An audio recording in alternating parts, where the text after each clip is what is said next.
Assalamualaikum warahmatullahi wabarakatuh. Kembali bertemu dengan saya Irawan dan Ismaya. Hari ini kita akan melanjutkan tentang bagaimana lahirnya gangguan aktivitas yang terkait dengan gangguan sistem saraf dan muskuloskeletal. Jadi kita sedang membicarakan bagaimana seorang manusia bisa bergerak dan beraktivitas. Bergerak dan beraktivitas ini tentu bisa didukung oleh keutuhan dari fungsi sistem otot dan fungsi sistem skeletal. Ya. Nah, fungsi otot dan sistem skeletal ini adalah dua sistem tubuh yang pasif. Artinya nggak mungkin dia bergerak sendiri tanpa ada keterlibatan dari sistem saraf. Nih, kita udah bahas kemarin ya, ada susunan saraf tepi, susunan saraf pusat. Pusat itu ada otak dan medula spinalis. Jadi maksudnya kalau susunan saraf pusatnya utuh, sehat, berfungsi dengan baik, otaknya berfungsi dengan baik, mampu menerjemahkan dan menerjemahkan rangsang dan memberikan respon dengan baik, dikirim melalui medula spinalis yang di dalam tulang belakang itu. Kemudian masuk susunan saraf tepi, kita tahu sudah ada saraf spinal di situ dan saraf kranial, spinal dan kranial ya. Tapi kita sedang ngobrolin otot, jadi saya sebut hanya saraf spinalnya saja. Ini akhirnya otot bisa bergerak. Otot bisa mempunyai kekuatan otot dan tulang juga bisa bergerak karena ada hubungan dengan otot. Nah, nanti kita akan melakukan latihan bagaimana tulang dan sendi, ini bagian dari skeletal, bergerak atau tidak dengan range of motion. Kemudian kita juga akan latihan isometrik kontraksi otot dan bagaimana latihan relaksasi otot. Tapi tentu kita juga harus terampil untuk melakukan pemeriksaan fisik apakah otot ini berfungsi baik, memiliki kekuatan yang kuat atau lemah. Dan yang ini juga fungsi tulang kita lakukan pemeriksaan fisik dengan inspeksi, palpasi, perkusi, dan auskultasi.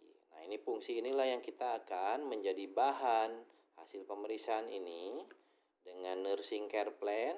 Kita susun mau diapain nih pasiennya selama 5 hari. Nah, sistem saraf ini dan sistem muskuloskeletal ini dapat terganggu fungsinya.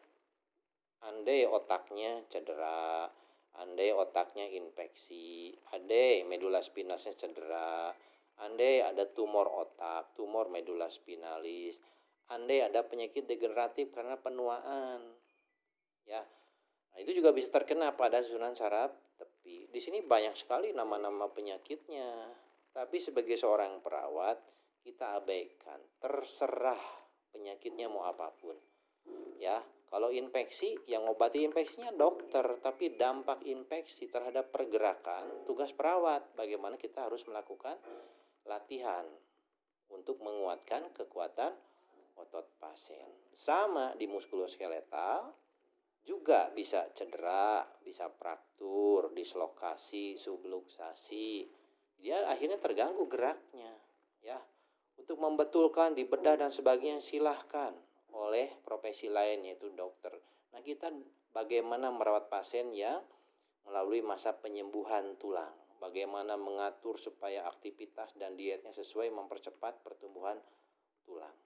Ya, jadi berdasarkan desain dari mind mapping ini kita tahu bahwa gangguan aktivitas, gangguan gerak itu tidak bisa terpisah dari satu, fungsi muskuloskeletal, dua, keutuhan dari sistem susunan saraf pusat. Yang di video pertama kita sudah gambarkan bagaimana hubungan antara susunan saraf pusat, susunan saraf tepi, dan akhirnya sampai ke otot dan tulang, kemudian menjadi kemampuan untuk beraktivitas. Demikian adik-adik, forum diskusi silahkan dilakukan dengan chat di dalam di dalam link yang saya kasihkan kepada kalian semua. Selamat belajar, sukses, perawat hebat, rakyat sehat. Urang loba kudu bisa. Assalamualaikum warahmatullahi wabarakatuh.